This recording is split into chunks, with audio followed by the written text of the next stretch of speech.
Good afternoon. Welcome to Vivek Iyer. It's a day of recovery, but a lot of stock-specific action that we are tracking. Epigral, that's doing well in trade after reporting a strong set of Q1 numbers.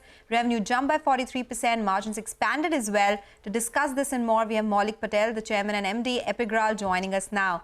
Maulik, good afternoon. Thank you so much for joining us. Well, you've indicated that a lot of it was also led by newer capacities coming on stream, better volumes. So I wanted to understand how much of this growth can we cater to the growth that you've seen because of additional capacities? How much of it was because of original capacities? And are you seeing that improvement in demand and pricing as well on a quarter-on-quarter and on a YOY basis?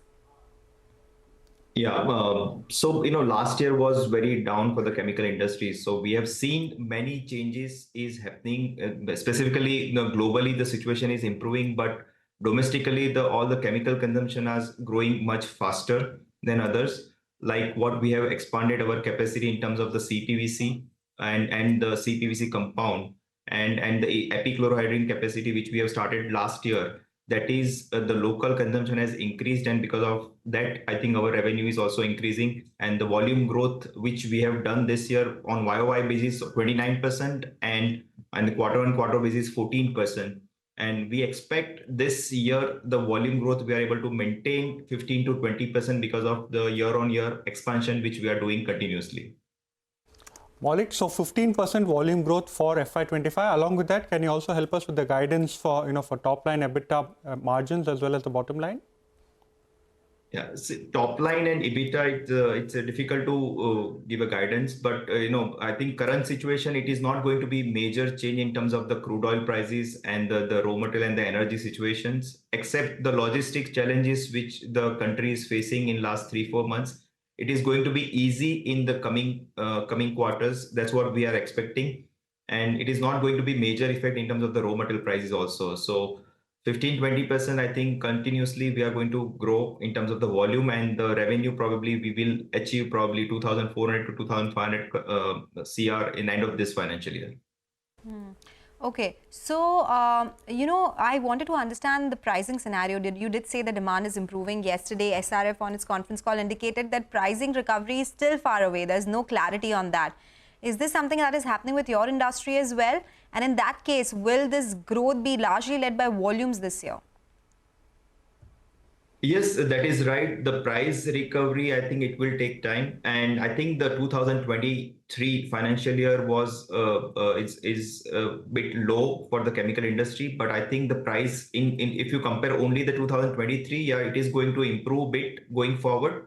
Looking at the domestic consumption and the global consumption is going to improve, and export also volume will increase for the chemical industry. So we are expecting the price will increase, but not to the tune of 2022 and 2021 level. Okay. Maulik, just give us a sense of this new value chain facility that you have for chlorotoluene. What will volume growth look like from there in Q2, and what is the target that you've set for FY25? Yeah. The major project which we are going to commission in the coming quarters is a chlorotoluene as a part of the specialty and the derivative segment.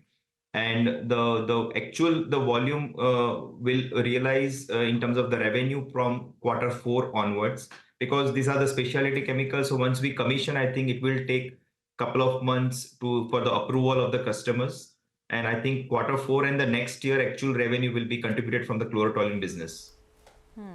So is the peak capex for the company over now, Maulik? Because you've done a lot of commissioning already. Now this chlorotoluene plant will be commissioned. And what does it do to your debt? The net debt to equity is reduced, but what's the absolute debt number that you're sitting on? So net debt is our debt to EBITDA.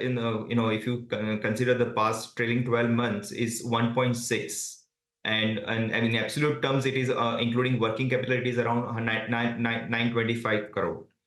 And going forward also we are going to strengthen, and our capex is going to be more towards the domestic consumption and the import substitute. And we are going to continue our capex in the future also. So in absolute terms, I don't think so we are going to increase much difference in terms of the debt, but overall balance sheet and the ratios will improve as our revenue will grow from the new capex going forward. Okay. Thank you so much for that, Maulik. Today that's all the time we have, to speak to you today, but we'll get you once again, once some of the new capacity that you spoke about come on stream. Let's now slip into a short break. On the other side, we will connect with Amit Jigran, the MD and CEO of SBI Life Insurance, to discuss their Q1 performance.